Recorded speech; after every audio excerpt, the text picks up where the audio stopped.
welcome to Yellow Chair Collective, the podcast. As you know, my name is Helen Garcia. I've known Dilia in periphery for a really long time because we kind of run in the same circle.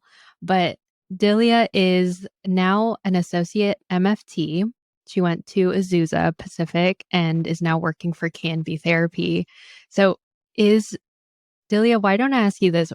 Is being a therapist everything that you imagined it to be, or what's it been like for you as like a starter therapist? I'll tell you a little bit about my journey. So the first time I had experience with any like community mental health or working with people was a few years prior to my program. I think it was 2018 to 2020. I used to be a behavior specialist, and we would work with the different therapists, social workers, and we were doing the behavioral work. And that's where I got to see the other side. I would do the behavioral work, therapist with the processing and helps the family and stuff like that. And there was a specific client that I really connected with.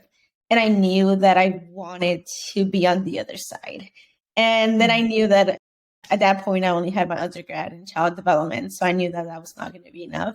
So I started doing my research, and I wasn't really sure what I was getting myself into. There's social work and there's MFT.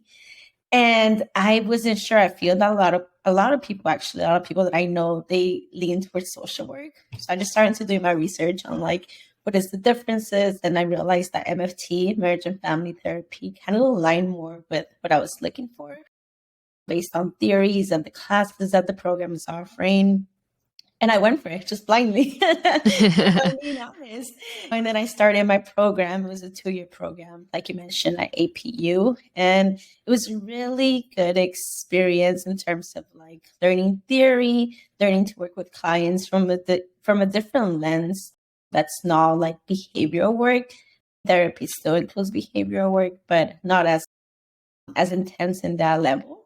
And then I jumped out of like grad school. I jumped into private practice, and that has been another shift as well, from working on community mental health through behavior work and then my practicum to private practice. It's been a shift, and surprisingly, it's been very pleasant and different than I expected. Even the populations that I'm working with, I have a lot of experience working with children, families, parents, because community mental health, that's a big chunk of what I was doing. And in my practicum also, I was working with children, families, parents. And now I really specialize in working with adults, and it's individual therapy. And it's been such a change, to say the least. To say the least, it's been a huge change. We share that. We used to work in community mental health. We worked for the same agency. And so I recently interviewed a couples therapist for the podcast. Her name's Jessie, and she talks about the power of couples therapy and how it has the ability to just make the client the couple is a unit. And so why don't you talk to me about why you love couples therapy, why you like working with adults, given that your past was working with families and children? Yeah, I think I had a really good experience working with children and families. And a lot of the work, when you're working with kids, it's actually with parents. You're working with the parents to help them navigate the relationship, the family dynamics that are putting like barriers in the client's like progress and anything along those lines. And I've always tend to really like working with the older population, talk therapy. That was one of the things that I really enjoyed. And I hadn't had a full experience just doing one-on-one therapy. And one of the reasons that I actually did MFT is because of the couples work. I've heard really good things about it. And it's really based on preference. Some people really love it, and some people hate it. And I can see why. I think it's really a little bit of both. I think for me, I realized just from my past, I didn't have like the most like healthy model relationships growing up. And it was really intriguing for me to kind of learn about those topics. And when I did learn, I was also in a place in my life where I was engaged, now I'm married, but I was like starting my own relationships. And I was like, this could be really helpful. And I saw the tools that I used I actually got certified in government level 1 through school. That's kind of the foundation that I use with the clients, the couples. And I really love being able to like bring that, like my own experience, but also theory and education that I've learned through school and implement it with couples, especially if they're couples, like young adult couples, anyone between 18 to 30. Like, I think that's my, that's my niche. I really enjoy that type of work, but it is a hard work. When I think it's a skill, like you mentioned, that you have to like attain, being able to kind of like have that flow of two people in the room, knowing you can't take sides. They're the unit, you're treating them as a couple. There's a lot more that goes, I think, like focus with making sure that they both feel validated, heard, and we're working on what they're here to work on as a unit, as a couple. Mm. It's interesting when you talk about not taking sides in couples therapy and being able to implement that. I love how transparent you are when it comes to talking openly about how you were engaged at one point and now you're married and how you've used so much of what you've learned through like the Gottman level 1 method in school. Can you talk about that? About what changed your perspective and what you continue to learn? Yeah, if you ask me, I'm a little biased, but I feel that I try to implement implement things for myself in my relationship, and it's hard because if you think about it, I think the education that's taught and all the skills that are being used, they're easy to teach. Like if I'm teaching them to my clients, to you, to anyone, like I feel confident and I know what I'm doing, but I know it's a whole different story to actually implement in the moment. Like I found myself, to be completely transparent, like some of the skills that I teach and that I know, that they just go out the window once you're irritated, once we're in an argument, once we're doing something like that. But I also see the value of like being able to like create healthy relationships. As I mentioned, I didn't have that growing up, and I don't know. I can't really like pinpoint what clicked for me, but I think there was a point, and I think it was on my undergrad, that I knew that I had to kind of work on myself to be able to jump into a healthy relationship. And since we're in this topic, I think it's always so interesting. I don't know if you've seen like on Instagram where it's like, oh, like sometimes you have to love yourself before loving someone else. And there's kind of this debate like going on. I just kind of stay somewhere in the middle. That I think that you could heal in relationships. And then also kind of knowing your worth and knowing where you stand, and like self love and self value also bring a lot when you're already healed into a relationship. So it kind of just navigates the whole relationship and being able to like work on yourself and using skills that you learn.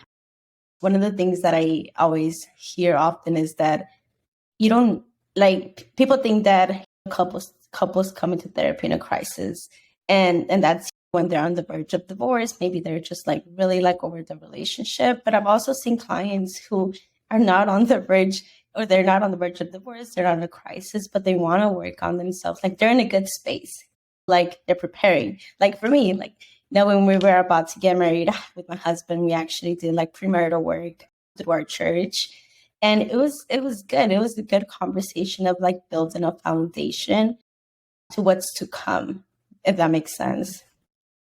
Yeah, that's really beautiful how you and your husband went through premarital counseling, because therapy can be a space to mitigate any future problems. It can be a way to maintain what's already healthy rather than waiting for things to get worse. Can you tell me about? I want to speak to the person who is listening to this podcast for the first time, who is going, because I've heard this said to me before as a therapist. Helen, what's the difference between just talking to my best friends versus seeing a therapist? I'm wasting money by going to a therapist when I could just be going to my friends. What's the benefit and what's the purpose of going to therapy, going to couples therapy? What does that do for a person?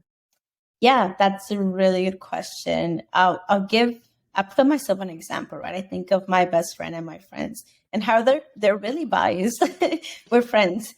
We're friends. And if I do something that maybe I know it's not the best decision, most of the time, 99% of the time, they're going to side with me and be like, oh, but there's a reason why you did this, or it's okay because of this. And I think it's just the biased perspective. Because, of course, especially if it's someone you care, you love, like it's hard to kind of see the areas of growth and help them and give them feedback or advice or whatever it is that's not biased. I think when you go to therapy, the therapy process, the therapy room is actually a space just for you. There's no back and forth. There is some self disclosing depending on the therapist, but it's really a space where you just get to be you, you get to process, and it's a different perspective. You go in there, you create your goals, you're able to create your goals based on what you need, based on what you're going through, and you collaborate with your therapist and being able to work towards that. But one of the things, because I've done my own therapy, and I think it's been really to go through that journey, but I know that when things come up and I know I'm in the wrong, like sometimes things are being called out. And that's in an effort to be able to create awareness of things that you might change. Because you could continue to do the same things over and over and over. And that's just a pattern that's going to stay unless someone gives you like a different insight, like, hey, maybe this is happening, or why do you think this is happening, or maybe this is happening because of this, and what can you do about it? But I think it's different perspective that a therapist brings in. And let's not talk about all the education that we go through, like graduate school, because that's a whole nother 2 years that go on top of that. So there's a benefit to having someone that's not biased in the room. There's a benefit to having someone who has knowledge in different areas, different topics, and can speak to you on that.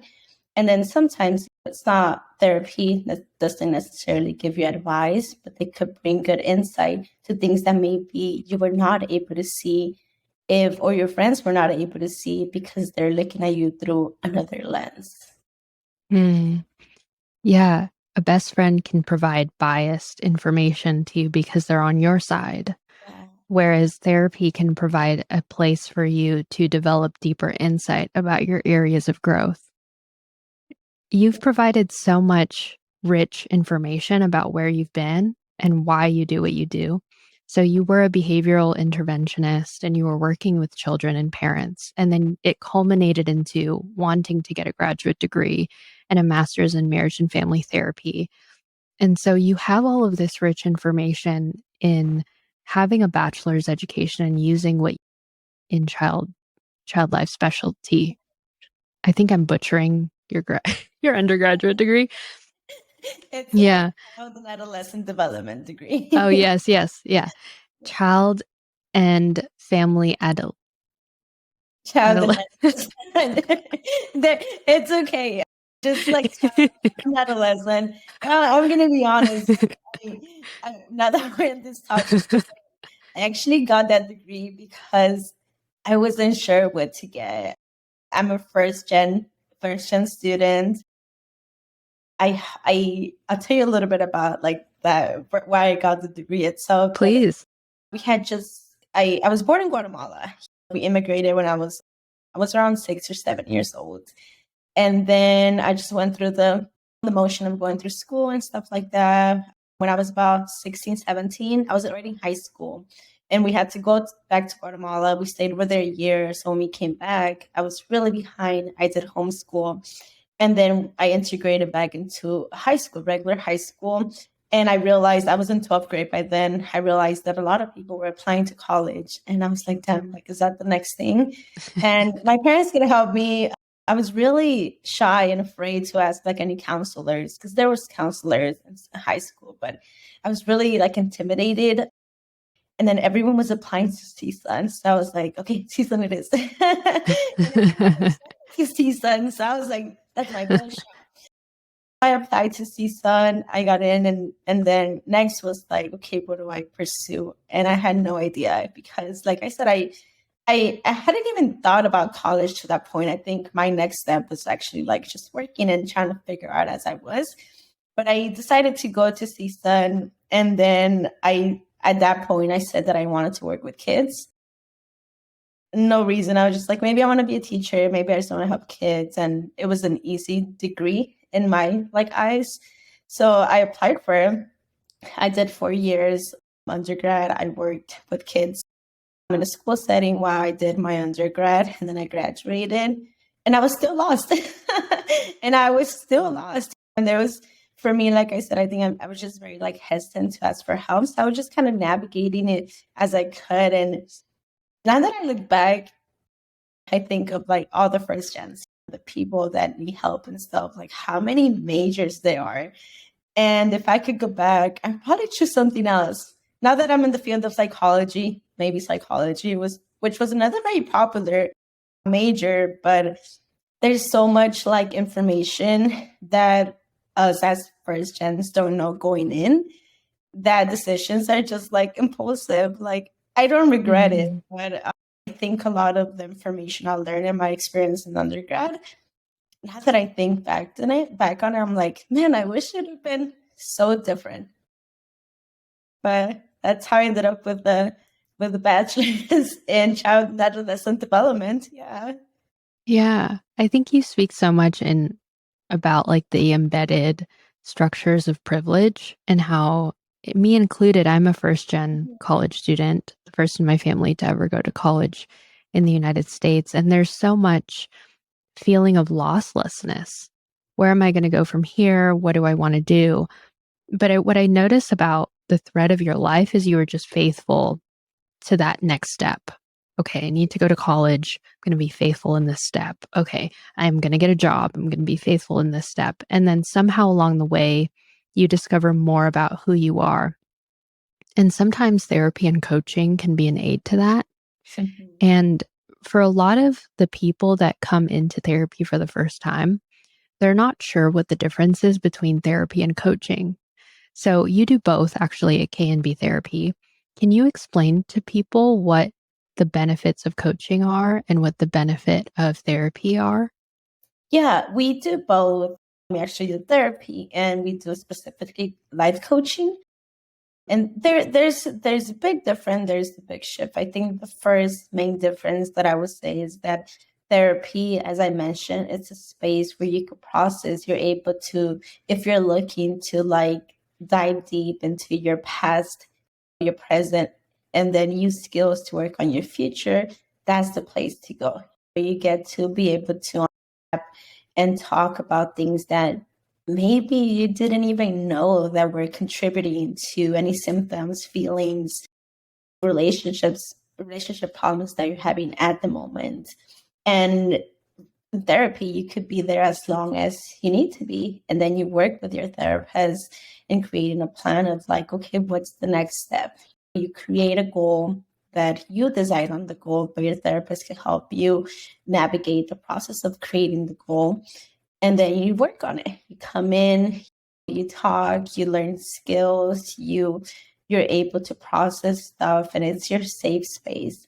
And coaching, it's really a place where you can focus on your present and your future, right? Let's say you're stuck in something and there's barriers to you're able to explore like, okay, I'm here. It's kind of like a path, or like I'm here and I want to get here. And there's something in the middle, like getting in the way. So how can we explore that? And coaching, it's usually based on like packages. You get to choose different packages based on time. Do you want a 4-week coaching? Do you want like an 8-week coaching? And you also create a goal. You create a goal, and it's usually something that's more short term and quick. Like you want quick answers, like I want this and I want this now. How can I get there, kind of thing. And then you work with your coach to be able to like reach those goals, those milestones. And when your session's finished, either like for 4 weeks, 8 weeks, you're done. You could also like, if you wanted more, you could create more. But it's more, I think one of the main differences, like therapy, like past, present, future, and I would see coaching as like present, future, what's in the middle, like get me there. To Mhm. to to get to that point. I could elaborate a little bit more on just the degree process, like I mentioned. To become a therapist, there's a long process that goes into it. First, you need your undergrad to then be able to get your master's. When you're in your master's, you have to do hours, you have to accumulate hours to practicum, internship, practicing in different like fields and anything along those lines. Once you finish, you have to apply with the Board of Behavioral Sciences to become a registered associate. Once you're a registered associate, you can work under the supervision of a licensed clinician. They check, they supervise you while you're gaining your hours towards licensure. Once you get 3,000 hours, it's a lot of hours, you finally are able to apply to become a licensed clinician, and you could pretty much kind of go your own way after that. For coaching, it is a little bit different. I think for me, I'm a clinician at heart. We do coaching because it does have its benefits. But for coaching, anyone could become a coach. You really don't need a degree. You could call yourself a coach, like I'm a coach. And as long as you have the experience and the knowledge, then people are going to bite.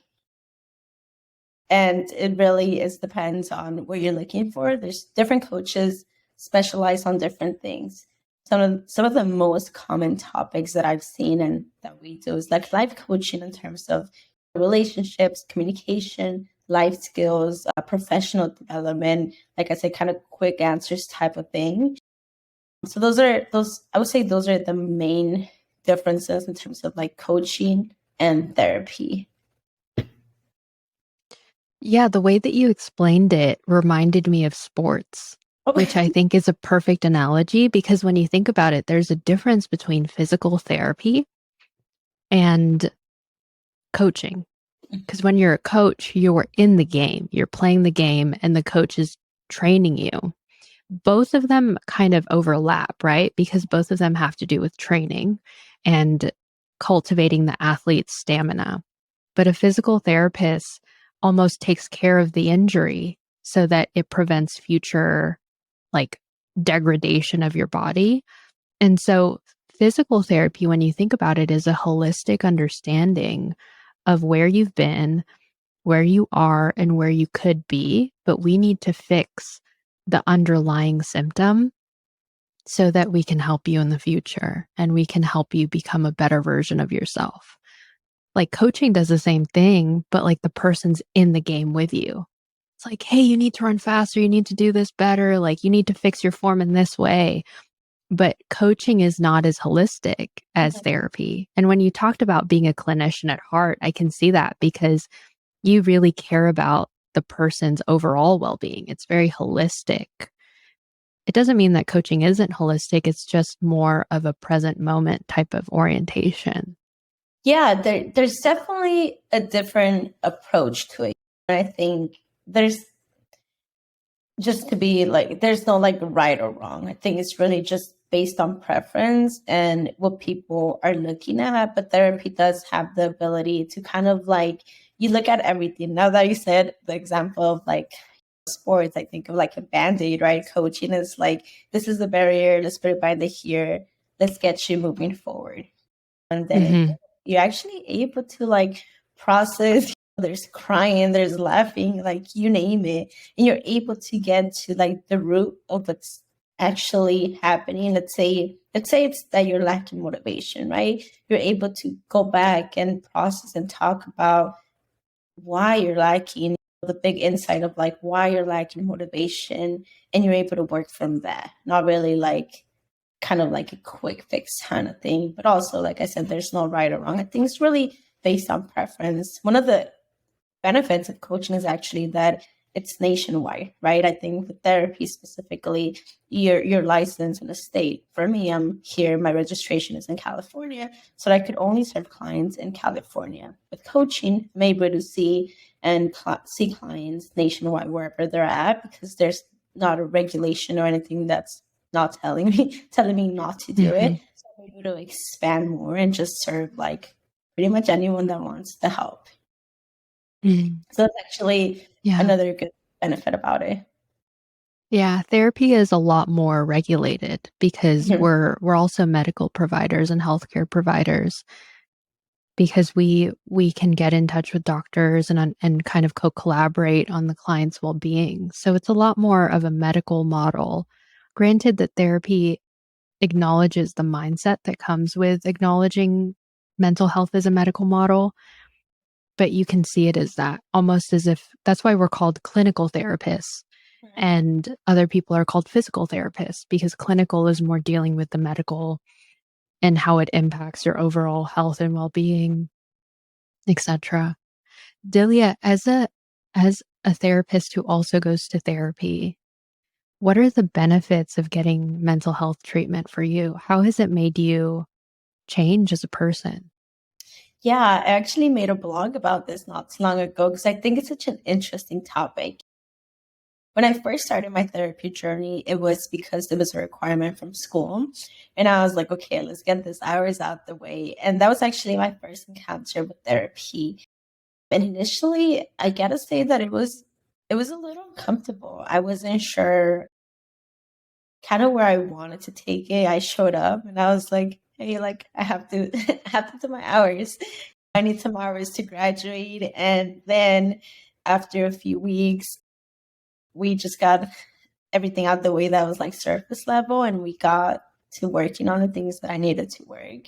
And one of my big takeaways from therapy was that like how amazing and genuine it is that you could tell your client who's coming in for the first time, they're anxious, they're nervous, they're like, what am I doing here? And you could tell them, like, hey, I know how you feel, like, I've been there. Like, you could actually validate their experience and feeling because you've been on the other side.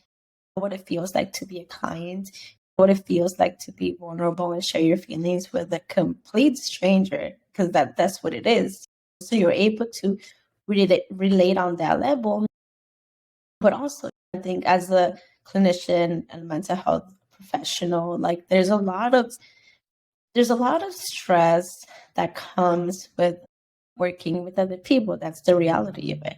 We're working with other people, and I love the job that I do, but it could also get very heavy sometimes when, and if you don't have your support system, then you just kind of just bottle everything in. And if you have your own therapy, for me, it was a space where after practicum, after seeing like 10 kids and it's been a chaotic day and the parents screaming in the background, I'm like, oh my God, like I need to, like, who do I vent to? And the thing with like, you can't just go to anyone and like, oh my God, my client this and client that. There's confidentiality that you gotta follow. And you're in therapy, you can still just kind of process with like, hey, like it was such a bad day. I feel heavy. You kind of leave it there. And I always think that, at least for me, like I can't give my best to my clients if I'm not at my best. Like you can't fill from an empty cup kind of thing. And that's how I see it. I have to be in a good space to be able to like treatment plan, to be able to like give my best to my clients. And I think it gets heavy if you don't find a space where you could actually do your thing. And I'm going to elaborate a little bit more. Like one of the biggest misconceptions is that therapists have their life all together. Like, please tell me how I can do that because like as a couples therapist, just as a therapist itself, like I struggle with my own mental health. I struggle with my own stress and motivation. There's days that are really good. There's days that are not the best. I struggle with like imposter syndrome, like you name it. But one of the benefits is that I get to work on my own things and then help others work on their things. I don't have it all together, but it's one of the things that people think like they have it all together. How did they do it?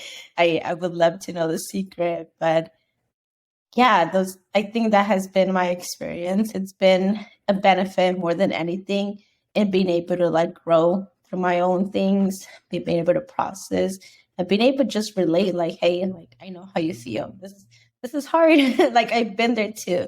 I love how you're removing what I like to call like the cloak of Oz when Dorothy like opens the curtain and she realizes that like Oz is actually not the great and powerful. He's like a guy behind a machine. Oftentimes it's just being able to be like faithful to that Like, this is just what I'm doing to help people. It doesn't make me perfect, but this is the profession that I chose. And I love how you're destigmatizing this for a lot of therapists, that sometimes it's helpful to just be a human talking to another human. We have the training, but the training doesn't take away from the fact that we also have lives and we also have struggles, but we're there for the person. And so, given what you've talked about, Dilia, can you talk about how you continue to nurture yourself and take care of your mental health with all the work that you do? Yeah, definitely. I was gonna say that we're people working with Yeah. people. And it just translates to the person that I am in the room. Like I said, I think there's days that could be heavier, and there's a big emphasis on self-care. I'll tell you a little bit about how I take care of myself. I think initially, when I hear the word self-care, something triggers in me, and I was like, I can't do it. Like, I don't have the time. I don't have the time to do the vacations and all that stuff. And it was realizing that self-care is not necessary like a week off, like on trip in Cancun or something. It's really doing little things that kind of fill my own cup. One of the things that I found super helpful and I continue to do is walks. I don't like to go on runs because I don't like running, but I do have a treadmill on my place, and I use that. At the end of the day, I walk maybe 30 minutes, an hour, until I feel like okay. And I do that as part of my day. I also make sure that I eat. I know it sounds funny, but you'll be surprised how sometimes if you're on the go, client, like you forget you have to eat, or you don't schedule time to eat, and now you're like hangry and thirsty, and the day just goes by. So it's for me, and when I talk to clients, it's just being mindful of like, when are those moments? When can you actually create moments in your day to take care of yourself? And like I said, it doesn't have to be something big to be like, if you're having such a long day, taking a break, can take 5 minutes to go outside, take a sip of water. Can you eat a snack without being like in front of your computer and like stressing about one thing? And then also at the end of the day, if you do have time to do something for yourself, whether that's like watching a movie, Netflix, I love binge watching shows. That's my guilty pleasure. But Netflix, whatever it is that you have to do to kind of unwind, then do that. But I think one of the things is that we have to be mindful in creating that. Otherwise, it's not going to happen. Like the day's going to go by and the day's over, and now you're starting your day again, and it's just going to start again. It's just like a cycle, unless you're intentional about creating time to take care of yourselves, because a big part of the work that we do is taking care of others.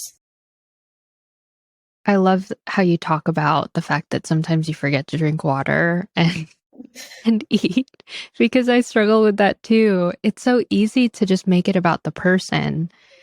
And we live in a society that productivity is like glorified. The more we get done, the more worthy we are as a human. And so, with a lot of the young adult populations and the couples that you work with, I'm sure that this usually can come up. Yeah. And so, for someone that's listening to this and going, Dilia, it's easy for you to say, like, you have a master's degree and you get to like sit down and just talk to people. I don't think I will ever be able to reach self care. I don't have time. So, what advice would you give to that person who might want balance, who wants a life outside of their job and relational health? Yeah, I think balance, you're right. Balance, it's so hard to attain, and it really varies by person. I think I work from home. I have my own office. I live with my husband, and I don't got no dogs, no kids. So I in that sense, I get it. People like people see me and like, oh, you have time. Like you don't have kids. You don't have like a lot of things that maybe couples do. Couples have children, couples have like other different like work, different types of work and stuff like that. And I get it. And there was a time in my life when I was in undergrad where I was a full-time student. I had my job and I didn't have time for self-care. And what ended up happening was I was just like super burnt out. And I think it's really hard to find that balance. And all I have to say is, I think, once again, you have to be intentional in creating those small moments. Creating, knowing that like work is work, and I know work is going to be there all the time. And that's the thing, work is going to be there all the time. Whether that is just being mindful that if your shift ends at 6 p.m. and you have so many emails, like they're going to be there tomorrow. If that makes sense, they're going to be there tomorrow. A lot of the work that's going to be there, like it's going to stay there. It's not going to go away. And I think just being mindful of finding those small moments, like I said, it doesn't have to be something big. It could be little moments throughout the day where you could take breaks, little moments where you could just find yourself. Even this is kind of funny because when I used to work in community mental health, like I would never take days off. I would never use my vacation days. I would never use my sick days because Not I one felt time. no, maybe I used them one or twice. Okay, I'm not even gonna exaggerate. Maybe one in like the 2 years that I worked there. But Wow. even when I did, there was guilt. It was I felt like people were gonna die without me. And Yes, I yeah, do. I and really do. and I get that. And I'm like, but no, like things are okay. If you do have like vacation time, if you have sick days and you're able to use them, like use them. What's for me, I see it like, what is the point of working? And if you can't even like enjoy, if you have family, if you can't even enjoy the money that you make with your family, if you can enjoy the moments, the moments with other people that you love because you're so consuming your work days. I really like what you said about society, like productivity being something that, in other words, like is worship, like you're doing such an amazing job and you're working so hard. Like that's great. But also like you have to find that balance of incorporating a little bit of the things that you like. And I think part of it, and I'm just gonna throw out this, like even going to your own therapy, that's 1 hour a week that you could use just for yourself. And if you can find, if you really is like, damn, like I don't know how to navigate this, I don't know how to find a balance, try therapy. Try therapy. And sometimes you are able to, like I said, explore like what is it that it's really such a hesitation to like take a day off, take a sick day, to not be able to like create that space, that time for you during your day. And sometimes you'll find the answers when it's, and if you don't, I feel like it's still like a space that you get for yourself, 1 hour, where for me, sometimes there'll be an hour of crying. And it was the best cry I had in the week after like stressful days. So there's a lot of value in being able to reflect on kind of like what's behind the hardworking mindset. If I am able to take it, I know every situation varies, but if I am able to take those days off, if I'm able to take that time, like what's getting in the way of me actually doing it? Hmm.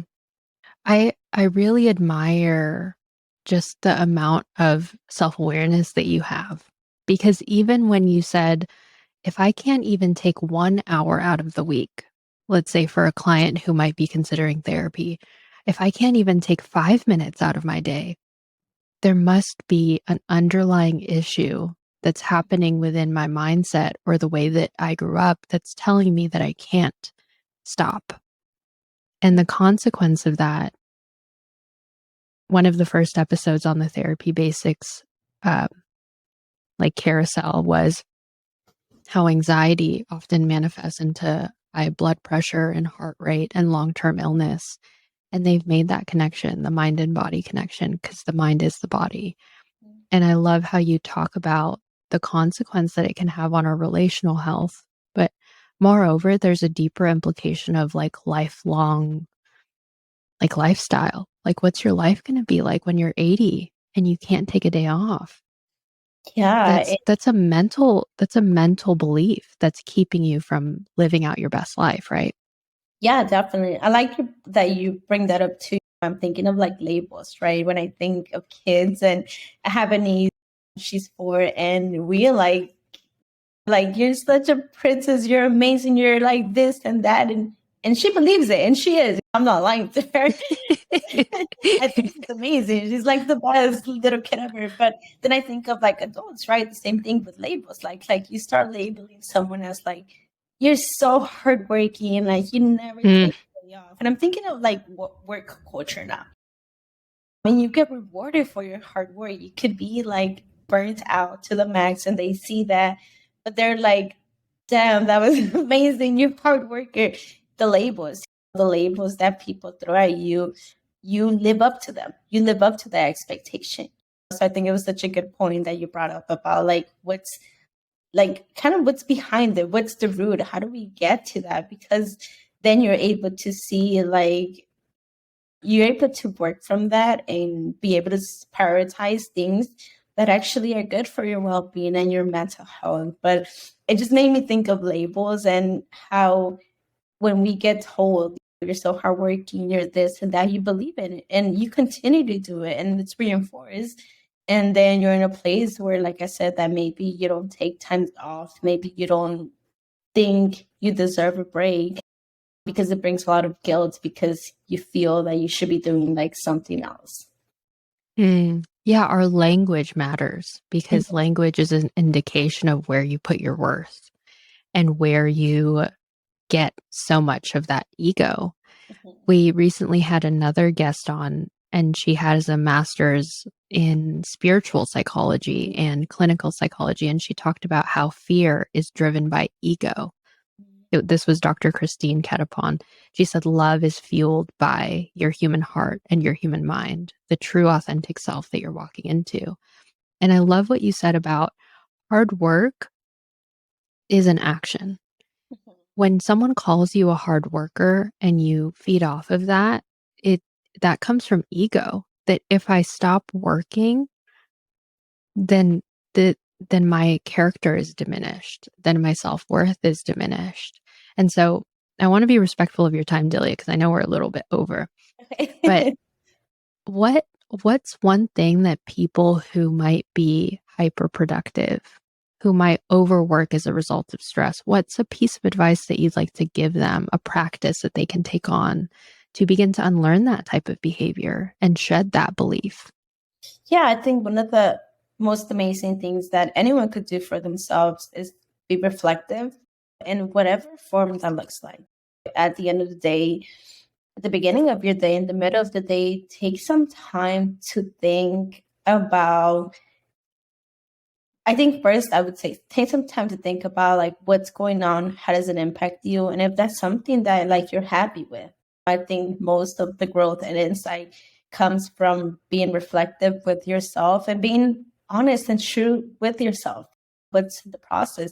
So if you're someone who's being overproductive, who feels so like guilty and crappy when they're not doing anything, although it's totally okay that you shouldn't be doing anything, kind of take a moment, slow down to think about like, where is this coming from?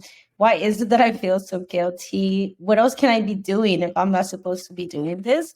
And you're able to find some answers of just kind of like where you are, who you are. That's one of the things that I found the most helpful, even for myself, being able to slow down and reflect in whatever way that looks like. Because I know that journaling is not for everyone. I know it's not for me, but sometimes it's really just taking a moment, sitting down and thinking about where am I? Like, am I happy with where I'm at? And if I'm not, what can I do to change it? Kind of thinking process. This was so good, Dilia. Thank you so much for your time. No, I appreciate it. Thank you for this amazing Yeah. conversation and giving me the time to speak with you today. It was a lot of fun. Yeah. This was a lot of fun. I want to acknowledge you before we go for just the amount of reflection that you have and how this conversation just culminated into trying to unpack what this cultural moment has done to us. It's made us overwork, it's made us keep going. And you're a therapist who really wants to help people understand the root of why they do what they do. And I really admire that about you. Yeah, thank you. I appreciate it. Like I mentioned, I love the work that I do. And I can't really imagine myself doing anything else. And I think It's because of my own experiences. And I love to bring that into the room and just meet people where they're at and work together and be able to grow as a community, as people, be able to grow and help each other out. So yeah. Yeah. All right.